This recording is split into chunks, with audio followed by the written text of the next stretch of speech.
Last night was one of the most devastating and terrifying nights that we've seen in any part of our city at any part of our history. The tree and all the smoke from the tree just engulfed the whole backyard.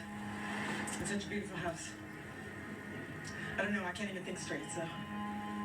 Our public safety professionals created an environment where injuries were kept to a minimum, fatalities were kept to a minimum. It's kind of apocalyptic a little bit, as you can see right now. Just the sun in the big south looks kind of crazy. Never thought it would happen to us. This is home. What are we going to do? Where are we going to go? So many people in this area dealing with that same loss. Thanks for sticking with us here on Weather Channel Live. Meteorologist Felicia Combs, meteorologist Chris Bruin. We are keeping a close eye on the latest coming out of these fires. And you know, Chris, from what we were seeing start yesterday afternoon with the Palisades fire to now having 2 fires that are up over 10,000 acres, it's almost hard to believe. Yeah, and think about that. You know, earlier we were looking at almost 3,000 and thinking, wow, that's unbelievable how fast it's grown. It started at 20 acres and now it's up over 11,000. Just unbelievable amount of growth, and the explosive nature of it also kind of tells you the dire situation, especially fueling the Santa Ana winds. When you're dealing with gusts over 60, 70, 80, 90 miles per hour, there's nothing that can stop it until it gets to the ocean, right? All right, so there's a look at a security camera from this home. Look at the flames there. It's like almost like an infinity edge pool, and the flames are just pouring up over the cliffside right there. This is the view from the road.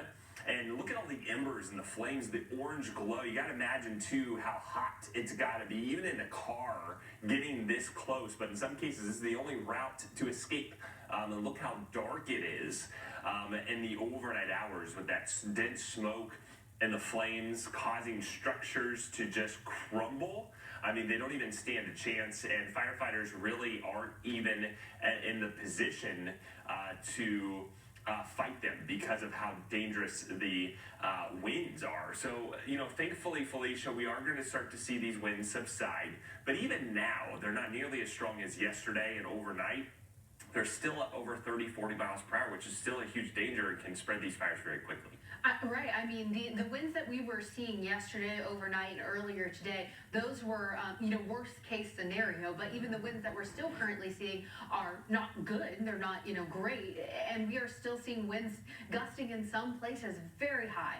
Now, the silver lining of the forecast, as we've been mentioning, is that the winds are forecast to continue going down. But for now, the damage has been done in a lot of these places.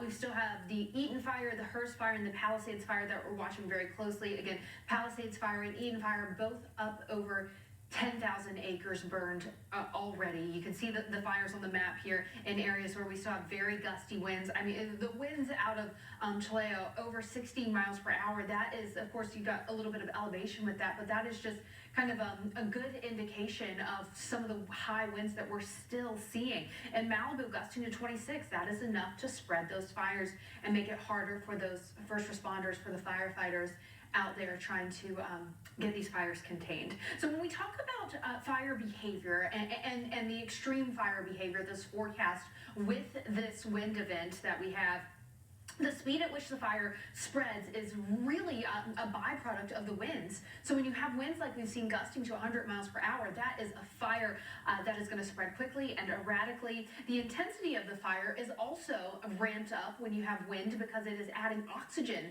It's fanning the flames, so to speak. That's where we get that saying from.